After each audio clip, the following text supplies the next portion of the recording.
Good morning, guys. This is Phyllis Nash. I am one of your co-founders. Really excited to be here this Thursday morning. It's sun shining in Chicago, and we want to get our day started at the Diamond Factory, where like-minded people come together so that we can get our day started off in the most positive way. And we have our phenomenal speaker. This is a servant leader of Akana, guys. From the day she came in, she has always been there to do whatever, ever she was asked to do, way before she had any title. She's been DJ Roz. She's been Emerald Roz. She has been now our VP of communication, and nobody could have done a job better than her. She's our prayer warrior. She's our supporter. She is our teacher, our instructor, our trainer. I can say go on and on, but guys, if you don't know Dr. Roz, if you're just getting started in the business, it won't be long, because she is known all across the country as Akana's number one motivator, supporter, and, as I said, a servant leader. So I'm going to go on and get out of the way and bring up our own Dr. Roz. Thank you so much, Phyllis. Thank you so much. Thank you. I mean, kudos back to you. It's because of you. It's because of your presence in my life that started this thing going off when I first met you. And I tell you, it's because of that. Part of that is the reason I'm still here, is because of you and because of the things that you represent and what you've done in my life. So listen, everybody, we've been hearing a lot this week. We've been celebrating the life of our beloved Erica Zachary, and change happens. Change is difficult sometimes. It can be a real, I could put another word right there after that, real, but it's going to happen, and sometimes it's devastating. But one thing for certain is that things will happen overnight. I mean, it'll be like poof, man. It's like, okay, how did that happen? And it can be all kinds of things. It could be a divorce. It can be death. It could be an accident. And it happens. But, and many of you, as I was thinking about this, many of you in Akana have had a void in your life because of transitions that have taken place in your life in the last year, in the last 5 years, in the last 20 years, because there's no timeline to it. But whenever there is a transition, it often takes you right back to your own personal experience. Whenever it happens for somebody else, it can take you right back there as if it were yesterday. Many years ago, my husband lost his son at 9 years old.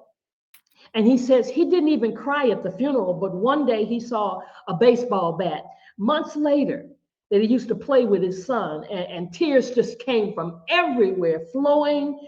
And he said tears where he didn't even know he had any more water to cry. See, it's called triggers. Whenever there's a trigger, the date it happened, a memory, a song, or whatever it is, we all have to transform that moment into a place of victory. In their memory. Do it in their memory. Some of the greatest movements that have taken place in society in our life have come from tragedy. Movements have come out of gun violence. Foundations have been built that were started from somebody who was sick, or somebody who had cancer or MS, or like Erica. Movements have started. And people, sometimes, too often, we tend to place a time. We say, oh, they ought to be over it by now. We want folks to get over stuff, but there is no timeline. Comfort is all about framing. Let me say that again. Comfort is all about framing. We reframe it. Over time, whatever that loss is, we can reframe it. We can put it through a different lens to view it a different way. And that's how those movements take place and foundations take place and things that we do in their memory. I have a girlfriend, when her mother passed away, she started going to different convalescent homes and giving away and making these beautiful, beautiful Easter bags for them there in memory of her mom. She reframed it. So what made me say this is because yesterday we were doing our rebounding, and usually I do different themes or different artists and things like this that we play music for. And one of our rebounders sent me a direct request and asked me to play a particular song. And it was completely different from the theme that I was doing. But when she sent it, I knew that there must have been a reason that she was sending me that message. So I stuck that song in there and played it for her. And she asked me to play the song because that was the day that she had lost her son. And it helped her reframe it.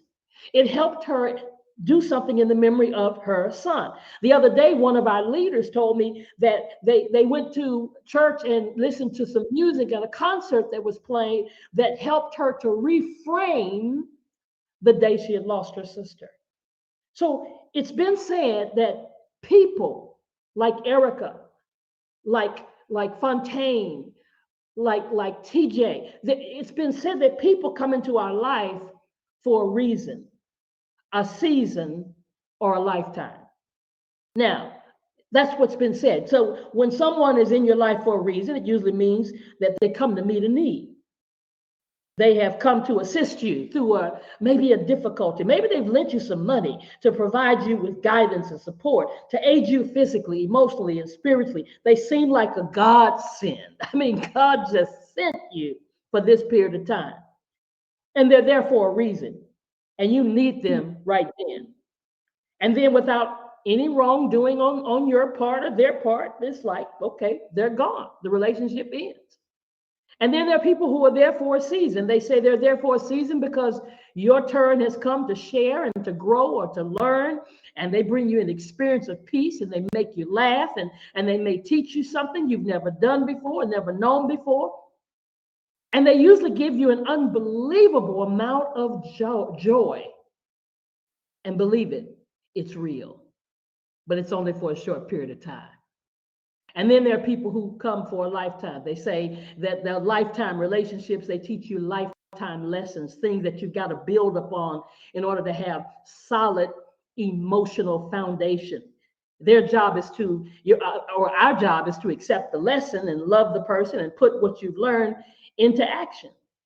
Now, here's what I believe. I believe that people come for all three categories. I believe that every single person comes in our life for a reason, a season, and a lifetime. I believe that every person comes in our life for a season because no one lives forever. So it's going to be seasonal. I believe they come for a reason because there's an experience or something that we're supposed to gain for that particular season and reason of our life. And every experience, every teaching, everything that we share is supposed to last for a lifetime. Sometimes people come into our lives and you know right away that they were meant to be there. You know right away. You know they're meant to serve for some sort of purpose, to teach us a lesson, or to help you figure out who you are or who you want to become. That's what our leaders do. That's what Phyllis Nash does every time she opens up her mouth. That's what Coach Dan does for us every time. That's what Melissa, that's what our leaders do for us. People don't just randomly come into our lives. There's a reason behind it. And the timing of people coming into our lives is so incredibly important. I believe that there is no such thing as coincidence, only reason and purpose. And oftentimes we hear or we read something from someone and we feel that that person was led into our life for a reason. Yep, that has happened with all the people that have crossed our paths here at Akana.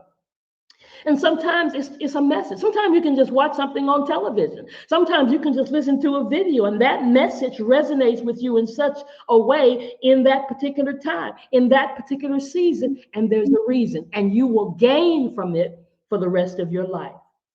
See, Akana, we were meant to connect with people and open up to them in order to grow as people.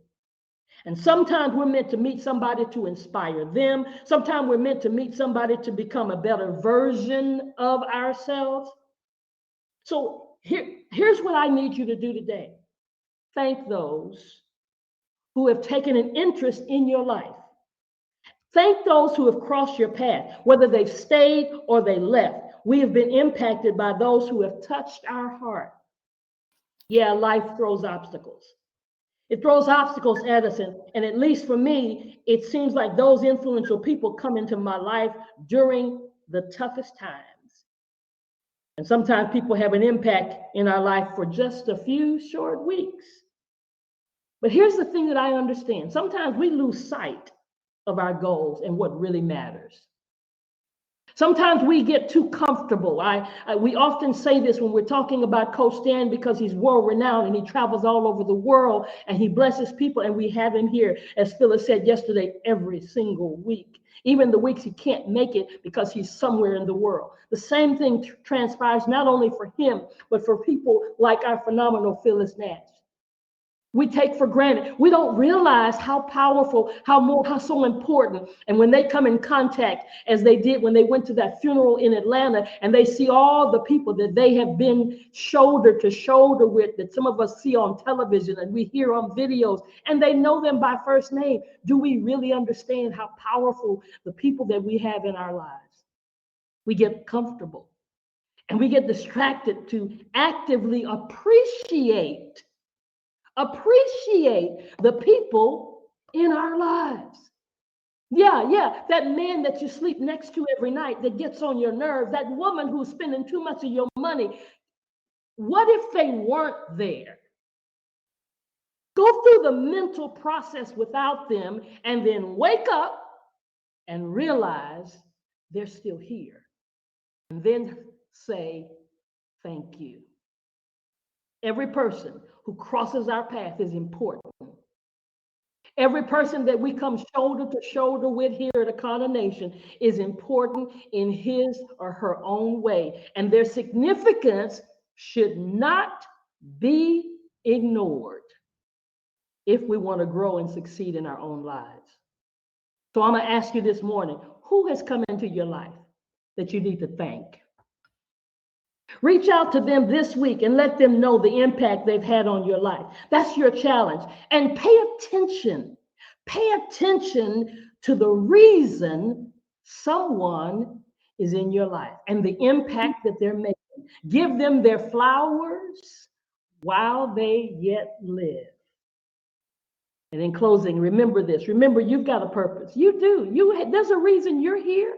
You have a purpose, even if you don't feel like you got a purpose. You have a purpose in the lives of people you come in contact with, whether you feel like it or not. We all have something to contribute in this thing called life.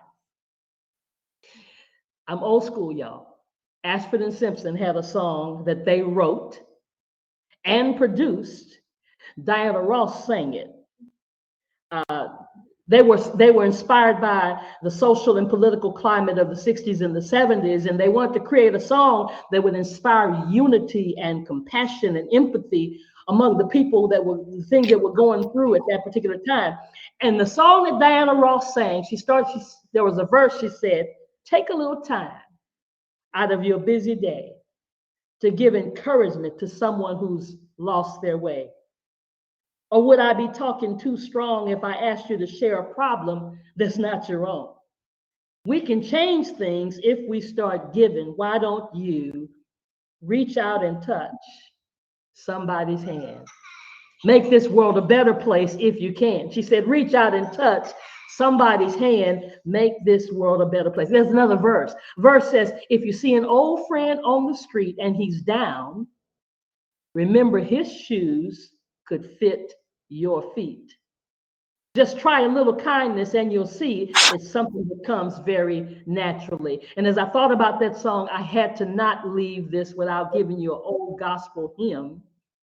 Old gospel hymn written by an African-American composer named Alma Bazell Androza. Yeah, she saw the suffering and the hardships of people during World War II, and she created this song that would inspire hope and encourage individuals to lend a helping hand. Now, we know nothing about Alma, but one of the ladies who sang it, she made it a hit, and her name was Mahalia Jackson. And she said, if I can help somebody as I travel along, if I can help somebody with a word or song, if I can help somebody from doing wrong, then my living shall not be in vain.